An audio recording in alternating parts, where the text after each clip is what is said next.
Mesdames, Messieurs, bonjour et bienvenue si vous nous rejoignez. Au sommaire de cette édition, le père Angoran Kani Eugène, ordonné prêtre le samedi 9 janvier 2021 par Monseigneur Alessi Touamilou, évêque du diocèse d'Agboville, a célébré dimanche 10 janvier 2021 sa première messe à la paroisse Saint-François-Xavier de Umbato.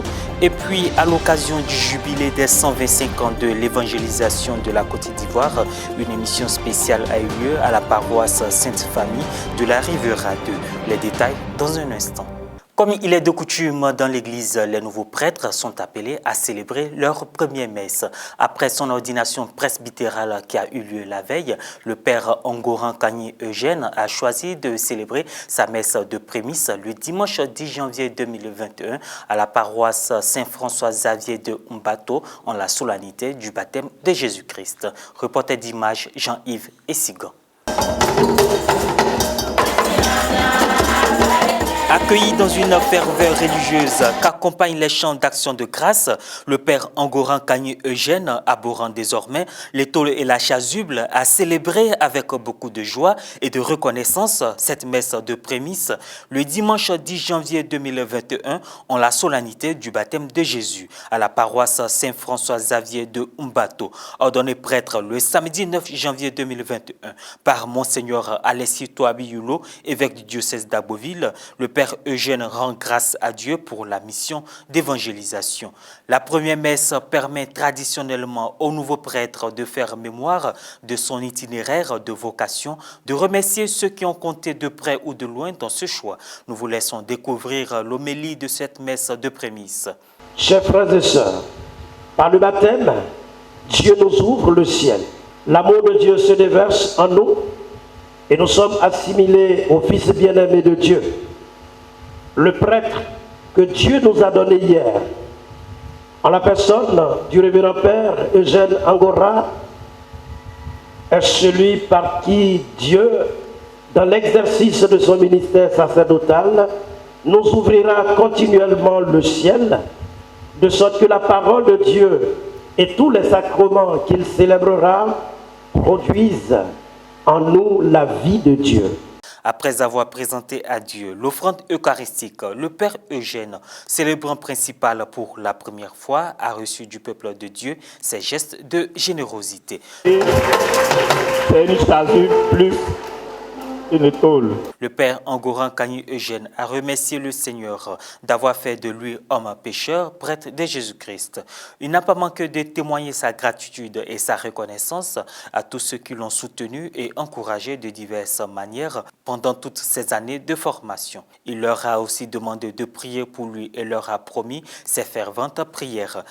Ici chez moi, moi, you, Anadia, mon grand Francis Brimbri.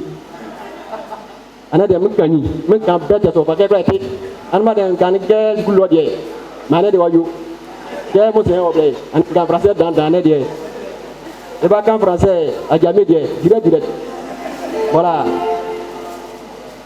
Une femme, pas Damas. Et je suis heureux de dire ma première messe en présence de mes parents. Je suis né ici, je suis chez moi. C'est cette fierté qui m'habite d'ailleurs. De dire pour la première fois sa messe en présence de tous ses parents. La communauté chrétienne d'Umbato s'est réjouie sans aucun doute de la messe de prémisse du père Eugène qui a eu lieu en la solennité du baptême de Jésus-Christ. Nous sommes heureux en tant que curé d'avoir abrité ces deux événements, d'autant plus qu'il était le seul candidat et j'ai trouvé opportun qu'on fasse l'ordination ici chez ses parents et qu'au lendemain de l'ordination, il puisse célébrer sa messe de prémisse, ce qui a été fait. Et je pense que je suis comblé, il y a une mobilisation.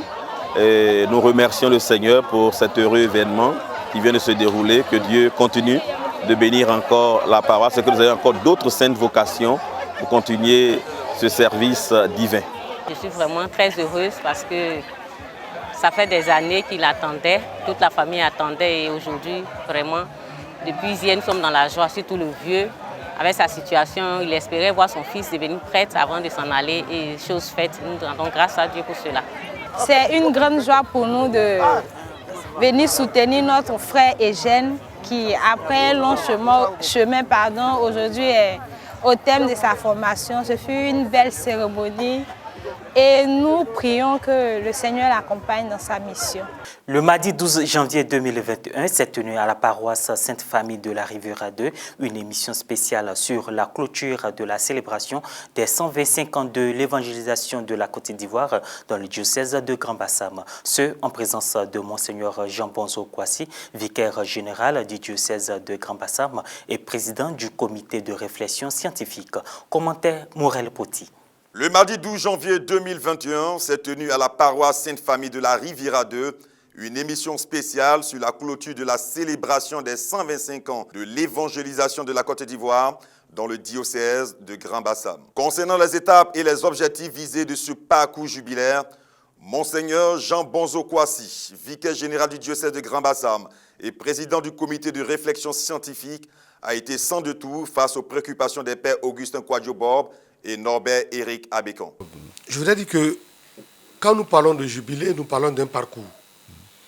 Le jubilé entraîne une dynamique et nous avons voulu inscrire cette dynamique dans un processus de conversion, d'approfondissement de la foi chrétienne.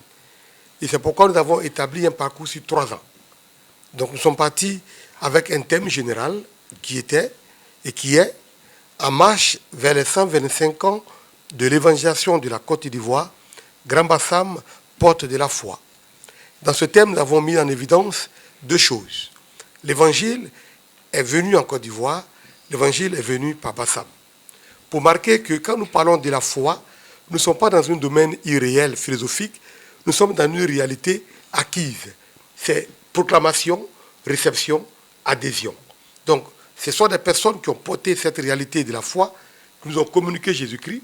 Nous avons adhéré et nous avons adhéré pour être là aujourd'hui, 125 ans après. Sur la tenue de la rencontre de l'Assemblée plénière des évêques et archevêques dans le diocèse de Grand-Bassam, pour Monseigneur Bonzo, par ce acte, les évêques et archevêques ont une volonté d'unité et démontrent ainsi la dimension nationale de ce jubilé. La date de jubilé a été choisie justement par les évêques. Et cette célébration-là va maintenant être la clôture de l'Assemblée plénière. Les évêques ont décidé de venir à Bassam, alors que ce n'était pas Bassam qui devait abriter même cette assemblée. Mais dans le cadre justement de la célébration du jubilé, les évêques ont décidé de venir à Bassam. C'est toute l'Église qui se réunit dans la vérité de son ecclésialité. Ils sont un, et là, au cœur de ce jubilé, ils vont réfléchir sur la vie de l'Église et surtout l'attention des pères évêques sur la vie de la Côte d'Ivoire. Donc, c'est une assemblée jubilaire. Il ne faut pas y voir autre chose que la volonté des évêques de montrer l'unité et la dimension nationale de ce jubilé. Par ailleurs, Monseigneur Bonzo a invité tout le peuple de Dieu à ce rendez-vous incontournable pour chacun de nous. Je voudrais inviter tout le peuple de Dieu à jubiler pour que nous puissions recevoir les grâces, les dons. Dans l'ancien temps du peuple d'Israël, quand c'était le moment de jubilé, c'était le grand moment de la rémission. La rémission, c'était le moment où on pouvait même libérer les esclaves, libérer ces personnes qui sont avec nous, donner à chacun la grâce d'une liberté, la grâce d'une grâce particulière. C'était même le moment où on remettait même les dettes des gens. On se rappelle de la faveur de Dieu et à notre tour, nous soyons en faveur des autres. Et ce temps est arrivé. C'est le jubilé où Dieu lui-même va donner à chacun sa faveur. Je vous invite à entrer dans cette dynamique d'une grande joie. Ça me fait sonner comme cette parole-là. Le peuple qui marchait dans les ténèbres a vu se lever une grande lumière. Cette lumière-là est pour nous le moment du jubilé. Nous avons marché, nous sommes arrivés. Venez sans argent, buvons sans payer. Voilà mon message. Que vous soyez enfant, jeune, adulte, vieillard, c'est le jubilé, jubilons. Et voilà, ainsi prend fin cette édition. Merci de nous avoir suivis. Merci de rester sur Ecclesia TV.